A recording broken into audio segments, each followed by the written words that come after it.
बिस्मिल्लाहिर्रहमानिर्रहीम। अस्सलामु अलैकुम dear student, class 10th lecture number 8 आज हम स्टडी करेंगे। लास्ट जो टॉपिक हम स्टडी कर रहे थे वो था इम्पोर्टेंस ऑफ इक्विलिब्रियम कांस्टेंट। उसकी एक एप्लीकेशन हमने स्टडी की थी, predicting the direction of reaction. बच्चों आज हम दूसरी एप्लीकेशन स्टडी करेंगे, predicting the extent of reaction. तो प्रेडिक्टिंग एक्सटेंट ऑफ रिएक्शन में जो बच्चों न्यूमेरिकल वैल्यू होगी इक्विलिब्रियम कांस्टेंट की, वो हमारी मदद करती है कि हम ये बता सकते हैं कि रिएक्शन जो है वो कंप्लीट हुआ है नहीं हुआ है, कंसंट्रेशन ऑफ रिएक्टेंट क्या है, प्रोडक्ट क्या है। तो उस हवाले से हमारे पास तीन पॉसिबिलिटीज़ होंगी।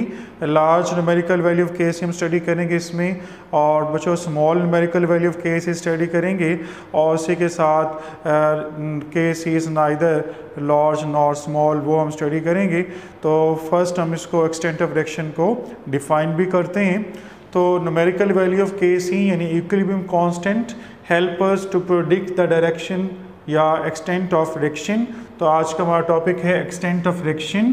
कहता है कि इट इंडिकेट्स, यहाँ से स्टार्ट करेंगे जब डिफाइन करें, it indicates to which extent, it indicates to which extent, it indicates to which extent reactants are converted into product, reactants are converted into product. In fact it measures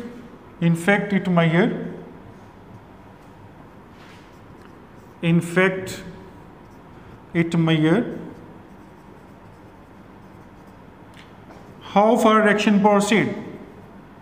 In fact it measures how far a reaction, in fact it measures how far a reaction proceeds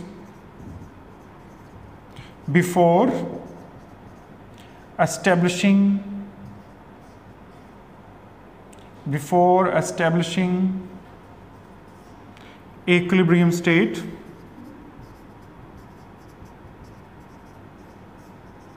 जी बच्चों, ये हम definition उसको बताएंगे, what is extent of reaction, कि ये हमें क्या extent of reaction से मालूम होता है कि ये हमें बताते हैं, इंडिकेट करते हैं कि रिएक्टेंट जो हैं वो प्रोडक्ट्स में कितने चेंज हुए हैं, और इक्विलिब्रियम जो एस्टेब्लिश हुआ है उसमें रिएक्टेंट की अमाउंट या प्रोडक्ट की अमाउंट क्या है, और इक्विलिब्रियम पोजीशन क्या है कि वो रिएक्शन फॉरवर्ड जा रहा है, कंप्लीट हो रहा है, या वो रिएक्शन जो है वो रिवर्स आ रहा है, वो इनकम्प्लीट है। तो उस हवाले से देयर आर थ्री पॉसिबिलिटीज़। तो there are three possibilities, there are three possibilities. आपके पास तीन पॉसिबिलिटी जो हैं मौजूद हैं, वो जो आपको एक्सप्लेन करना चाह रहे हैं, थ्री पॉसिबिलिटीज़, जिसमें हम स्टडी करेंगे। नंबर वन जो है large numerical value of Kc, large numerical value of Kc. Dear student, इसी तरह स्मॉल न्यूमेरिकल वैल्यू, और फिर नंबर थर्ड भी हम पढ़ेंगे नाइदर लार्ज नॉर स्मॉल, के C is neither large, K C is neither small nor large. तीन cases study किए जा रहे हैं।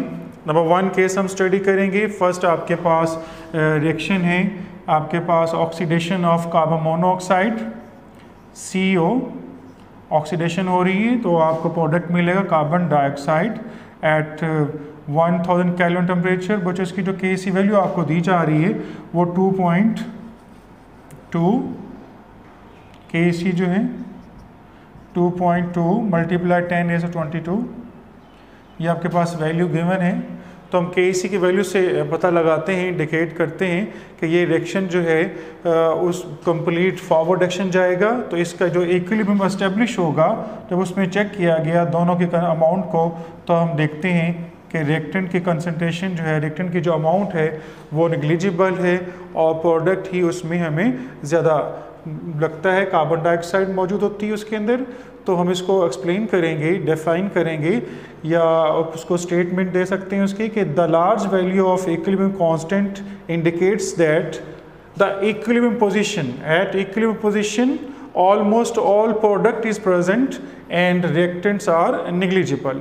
यानी कि जब ये रिएक्शन कार्बन मोनोऑक्साइड का O2 के साथ करते हैं तो कार्बन डाइऑक्साइड आपको हासिल होता है, और ये रिएक्शन जो है वो कंप्लीट रिएक्शन भी कहलाता है, क्योंकि इसमें जो प्रोडक्ट है इक्विलिब्रियम पोजीशन में वो मैक्सिमम होता है और जो ये रिएक्टेंट हैं वो नेग्लिजिबल होते हैं। तो हम इस तरह के रिएक्शन को कहते हैं such type of reaction have gone to completion. ऐसे रिएक्शन जो हैं वो कंप्लीट हो जाते हैं। और हम दूसरी बात करेंगे, आपसे दूसरी पॉसिबिलिटी की शेयर करेंगे कि केसी अगर वैल्यू जो है वो स्मॉल हो तो उस केस में हमारे पास एग्जांपल है बच्चों अमोनिया के हवाले से, डिकम्पोजिशन ऑफ अमोनिया।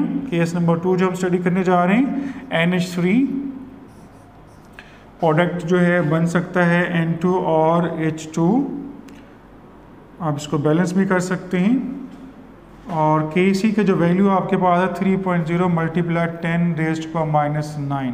तो बच्चों ये जो Kc की वैल्यू है, न्यूमेरिकल वैल्यू ऑफ Kc बहुत स्मॉल है, माइनस में जा रही पावर। इसका मतलब ये हुआ कि स्मॉल वैल्यू ऑफ Kc, यानी केस नंबर 2 जो हम स्टडी कर रहे हैं कि small numerical value of Kc, यानी फर्स्ट केस में आपने large numerical value of Kc को एक्सप्लेन किया, न्यूमेरिकल वैल्यू ऑफ Kc, और फिर बच्चों आपके पास क्या है, small numerical value of Kc।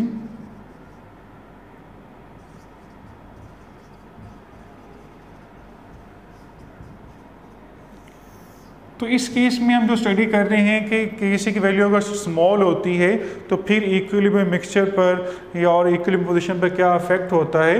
तो हम कहते हैं कि दिस रिएक्शन जो है अमोनिया जो है is a small conversion of reactant to product, यानी एट इक्विलिब्रियम बहुत कम रिएक्टेंट्स के मॉलिक्यूल जो हैं वो प्रोडक्ट्स में जो है वो चेंज हो जाते हैं। So we say that at equilibrium position the reaction mixture consist of almost all reactants, almost all reactant जो हैं इसमें मौजूद होंगे, और प्रोडक्ट जो है वो क्या होगी, नेग्लिजिबल होगी। ऊपर हमने कहा था कि प्रोडक्ट जो है almost all product is present, यहाँ पे ऑलमोस्ट ऑल प्रोडक्ट, तो इस केस में almost all reactant are present at equilibrium position. So this type of reaction never goes to completion. इस किस्म के रिएक्शन जो है वो कंप्लीट नहीं होते हैं। और थर्ड केस में बच्चों हमारे पास था Kc, numerical value of Kc is neither small nor large, यानी Kc जो है नाइदर स्मॉल नॉर लार्ज। जी डिकम्पोजिशन हमारे पास है N2O4 की, और वो चेंज हो रहा है NO2 में। जो इसकी वैल्यू हमें हासिल होती है इक्विलिब्रियम कांस्टेंट की वो 0.211। So this value indicates that at equilibrium position they have comparable amount of reactant products, यानी कि जो रिएक्टेंट हैं N2O4 और आपके पास जो प्रोडक्ट हैं NO2 ये कंपेरेबल अमाउंट रखते हैं। इसीलिए ये रिएक्शन जो है इक्विलिब्रियम पोजीशन पर क्या हम कह सकते हैं कि ये इक्विलिब्रियम एस्टेब्लिश करता है, उसमें जो अमाउंट ऑफ रिएक्टेंट है और वो प्रोडक्ट है वो इक्वल हो सकती है।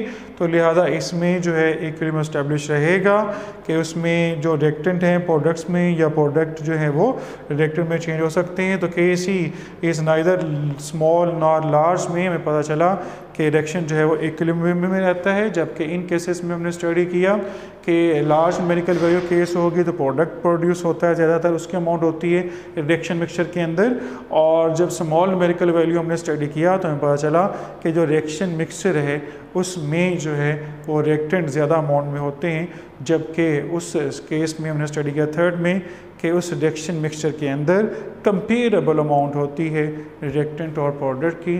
तो बच्चों इसके साथ ये टॉपिक हमारा कंप्लीट हुआ कि हमने आज पढ़ा है एक्सटेंट ऑफ रिएक्शन। तो एक्सटेंट ऑफ रिएक्शन क्या होता है, उसकी 3 पॉसिबिलिटी आपको बताई गई हैं और इसी के साथ ये चैप्टर भी कंप्लीट हुआ। चैप्टर नंबर 1 आपका कंप्लीट हो चुका है। उम्मीद है आप साथ साथ इसको तैयार भी कर रहे होंगे। अल्लाह हाफिज़।